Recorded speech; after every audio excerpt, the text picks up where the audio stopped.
Hey everyone, it's Rob the Backyard Gardener, and it's time for a plum tree update. So let's go ahead and get you updated.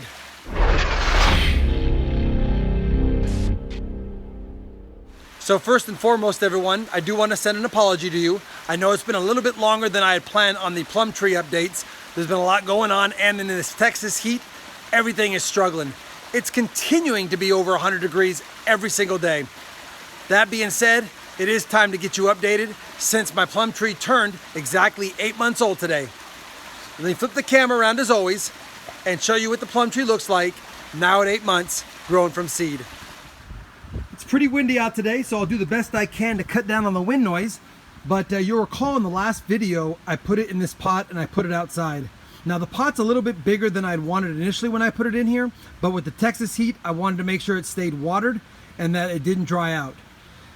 I'll tell you, when I first put it in here, it really struggled to acclimate to the pot and being outside. It took it a little bit to grow. As a matter of fact, a lot of the leaves got burned, dried up, and shriveled. But you can clearly see now in the last couple of weeks, it's finally starting to get new growth. You can tell by the light colored green leaves. And I even topped it a little bit to initiate some top growth, and it's done that. This thing right now stands in the pot around 4 feet tall. So after a rough start of getting outside, it's doing much better. You can see the trunk has thickened up pretty well since the last video. So that's a good sign. He's also got a lot of this hardwood on him, and he has several branches. He's got one here. He's got one here, one here, one here, another one there. We got one back there. And then as you go up, he's got 2 more. So in my opinion, he's off to a really good start. I will not be topping this guy anymore. I won't be messing with him. What I will end up doing in probably the next 60 days, once we get close to our first frost, I will be putting him in a bigger pot for the winter. I'm still debating on getting him in the ground for the winter. I haven't quite decided yet, but that's for another video. He's got the traditional plum leaves. Now we're not going to know the variety on this because this is from a store-bought plum. It was just a black plum that I got from a store. It wasn't an organic black plum, so I don't know what species he'll be. It'll be a hybrid, and hopefully he bears edible fruit of some sort, hopefully in the plum family. Judging by the leaves, I'm pretty certain we've got some kind of plum variety, but that's to be found out in a couple of years from now, not right now. Right now we're just concentrated on getting him fed, keeping him watered, keeping him happy and healthy.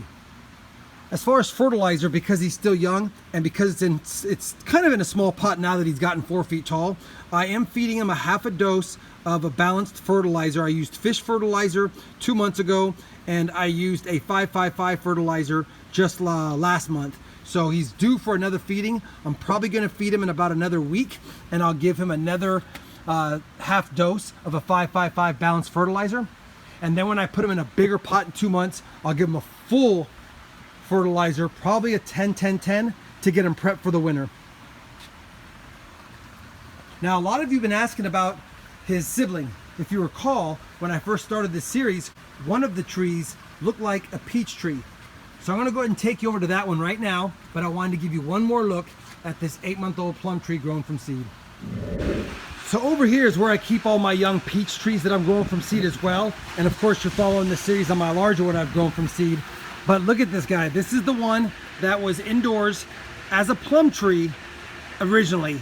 And I could tell by the leaves he wasn't. Look how unhappy and unhealthy he is. He really hasn't done anything. I topped this one. He sent off this shoot, but he is growing terribly. It's like a Charlie Brown peach tree. I know he's a peach tree. You put him next to the other ones, he's pretty much got the same leaf structure as they do, but he was grown from a plum seed, so pretty interesting.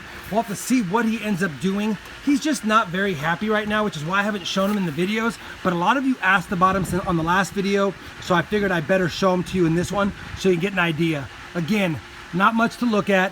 I have him down here. Maybe part of the problem is he's too shaded by all of the other trees, but I wanted to get him at least out here and give him a fighting chance. Not too happy with how he's doing, and that's where I keep my plum tree as well. Again, it gets so hot, I'm letting these guys kind of group together just to provide some shade for each other. They're all gonna go in bigger pots once the freeze hits, and I'll figure out what to do with them. But I don't have a lot of space in my yard, as you guys know. I am literally out of space on this side and on the other side. I'd be curious to get your guys' thoughts on that second peach/plum tree that we have growing. Definitely looks like a peach tree to me. What are your guys' thoughts on it? Should I continue it as a part of the plum tree series, or just call it what it is, put it as part of the peach tree series, and move on? So there you have it, everyone. That's my update on my 8-month-old plum tree grown from seed, as well as his sibling that appears to be a peach tree. As you can see, very unhealthy. That's what happens sometimes with these hybrids. You never know how they're gonna perform, how they're gonna grow, or even if they're gonna be the same as the parent tree. But I love growing things from seeds, and I don't care how they come out. I just like to see them grow and document the journey along the way. Hopefully you're enjoying the journey along the way as well. And if you are, I'd appreciate a thumbs up. And as always, everyone, thanks for watching.